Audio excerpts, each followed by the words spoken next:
وعشان الكلاينتس بتوعي رايقين، تعالَ أقول لك إزاي نعمل أحلى مكرونة بالكبدة ومكرونة بالسجق ممكن تاكلها في الدايت بتاعك.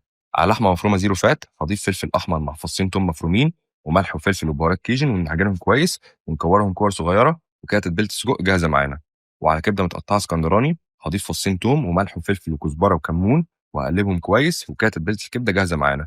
وفي طاسة هارشها بام سبراي، أضيف عليها السجق وأول ما يتشوح هانزل بفص توم هقلبه تقلبتين واضيف ملح وفلفل وكزبره وبابريكا ونشوحهم مع بعض كويس، وكده السجق جهز معانا.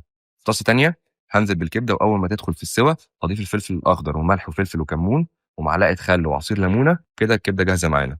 وفي طاسه هحمر فصين توم مع فلفل اخضر وننزل فوقيهم بعصير طماطم مع معلقه صلصه شويه ميه، واول ما يتسبكوا هضيف ملح وفلفل وبابريكا وكزبره وكمون تقلبتين، وهضيف 100 جرام مكرونه شوفان او الكميه اللي انا كاتبها لك في الدايت بتاعك تقلبتين، والمكرونه كده جاهزه معانا. هنوزن 150 جرام سجق او 150 جرام كبده، كده احلى مكرونه بالكبده والسجق جاهزين معانا.